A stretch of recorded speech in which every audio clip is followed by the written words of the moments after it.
Let's now cross live to Morning Live producer Desiree Chauke. She is at Constitution Hill. Desi, what you doing there? Good morning to you.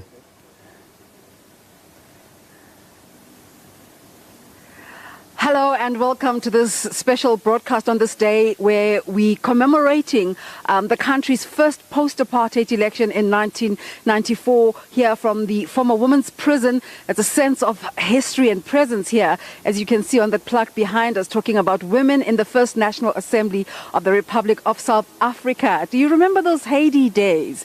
It talks about women's development, contribution to a non-sexist, non-racial and democratic South Africa. Of course, one of the most famous people who were here being Winnie Mandela, but also people like our former departed former Minister of Communications, Ivy Matsepe Kasaburi. But the main reason we're here today is something that society doesn't necessarily celebrate and doesn't look very well on, which is ex-offenders who are coming together today to face the public in dialogue and to talk about the reasons why they ended up in jail and what freedom means to them, but more importantly, the things that are done to rehabilitate them and reintegrate them back into society. And the people who are doing this amazing work is two gentlemen who come from an organization called Lead Me As I Lead You. And this is when I bring in the two gentlemen, Olanga Hlachwayo, together with Junior Adise. Gentlemen, welcome.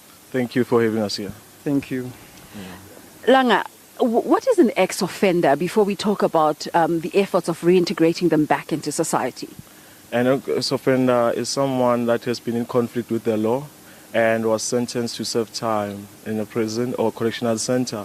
But not all of them we would identify as criminals. But that's an ex-offender, someone that has a criminal record hanging on them and was released on the grounds of parole as well.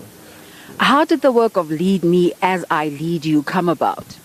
And the work of Lead Me As I Lead You came about because we saw the vacuum. Because there's this stigma around ex-offenders. Nobody wants to work with them. Nobody wants to help them, get back into their society. And they face challenges when it comes to reintegration back into their society. So we thought about it that we can be there for these guys because they are so very, very valuable to us. We saw them as a vital part, of our social progress. So we thought it's necessary to provide platforms for these guys so that we can ease their reintegration back into their societies and also ensure their successful development once they are out of these facilities, correctional facilities. Yeah. So how would you say Freedom Day becomes relevant to this part of society?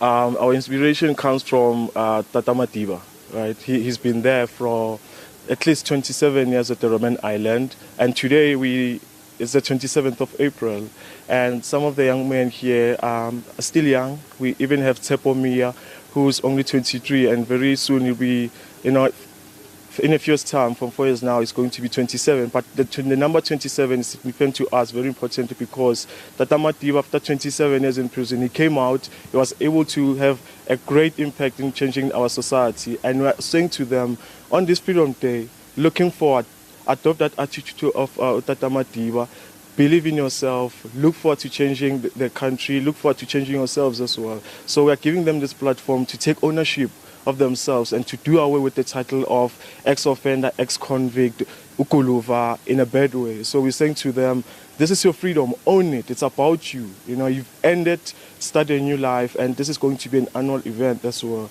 So this is very important to us and the whole society of Zanzi.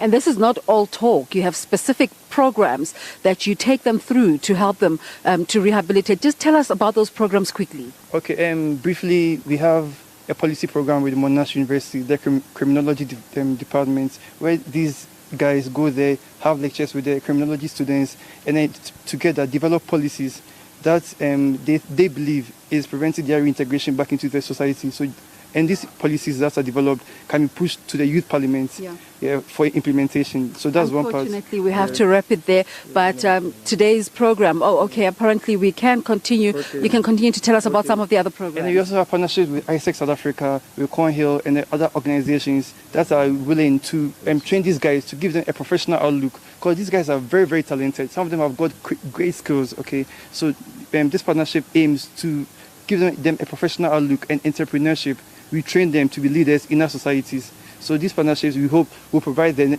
necessary platform that will ease their reintegration. There's a lot to talk about, and the public is welcome here at the Women's Prison at Constitution Hill, and the entire dialogue is being put together by Constitution Hill, the Women's Program in the Gauteng Legislature, as well as Lead Me As I Lead You. We'll come back later on and talk to some of the ex-offenders and listen to their stories. But for now, let's take an ad break.